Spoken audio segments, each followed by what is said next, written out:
cheap ones. I know. Welcome back. We're talking about Christmas gifts already. Yes, Yeah. yes. How are you today, Good, John Van good. Limbeek? Yes. Good. Yeah. We're talking about the cycle of market emotions. What does that mean? Well, there's basically a study out there that basically looks at people's emotions through different market cycles or even individual security cycles, individual company cycles. And when you look at it, it really just brings a lot into perspective. And it's, for the most part, pretty accurate. And right? they do that because there's a tendency for emotions to get in everyone's way.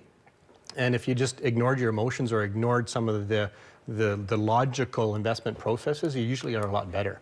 Well, my question is this: how many people get emotional about the cycles? Because I think I've got it licked. I don't really worry about the day-to-day. I don't get tuned in enough to know. Unless there's a massive collapse on the TSX or the NASDAQ, I don't know. So I don't get emotional. Most people don't. Okay, so you don't get phone calls every day, I'm feeling emotional. No. I want to sell. No, I mean, I think the biggest shocker was 08 when everything went down because of the subprime. Right. Exactly. It never happened before to that degree where everything was affected. Yes. So that was a bigger shocker. But you got to realize that the baby boomers, the people that are age 60, have majority of that money. Sure. And when you see a $6, $7, $1 million account go down 20%, that's a lot of money. Yes. And that drives emotions. Dollar sign always does.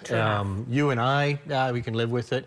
But even that said, even at the beginning of this year when oil was down to $26 and everything was going to go broke and the banks were going to go under or feel a lot more pressure, again, there's your trough, or there's your despondency, or your point of maximum fear.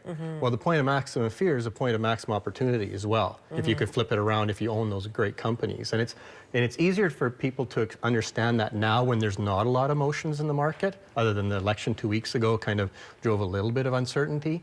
But realistically now, things are not. Things are actually quite good. Yeah.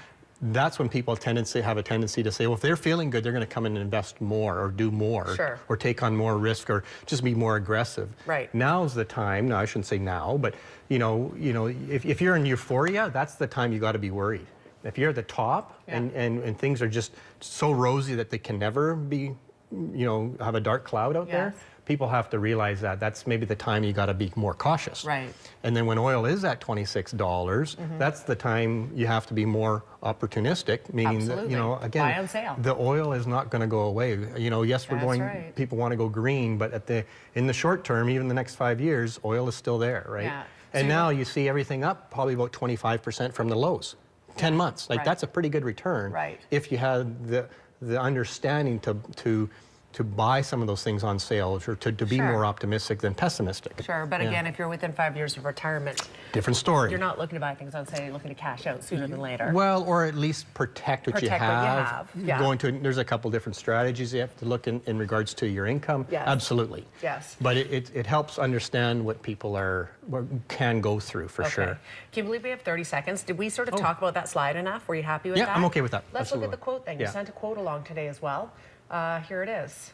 And it's just the quote from Benjamin Graham. He's one of they call him the father of value investing, and he's really helps people understand that you just need to build up that framework. So when we're talking about, when we come on Midday, I know it's only a couple minutes all the time, but we're talking about great companies, understanding what you own and why you own it. We're trying to help for our clients, educate them to make them better investors, take those emotions away. Absolutely. I thought maybe that would be a nice quote just to take a look at it. Really, just if you understand what you own and why you own it, that uncertainty or that fear usually turns into optimism, and it takes care of some of that uncertainty, versus making an emotional decision. It'll still happen. People are people, right? People are emotional creatures, but it does try to eliminate some of that. Absolutely, which is important. All right. Thank you so much for being here today, John Van Limbeek from Abbott Wealth.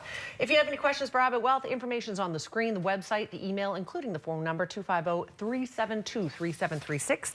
We are back in the kitchen with Chef Romeo after the break. Stay with us.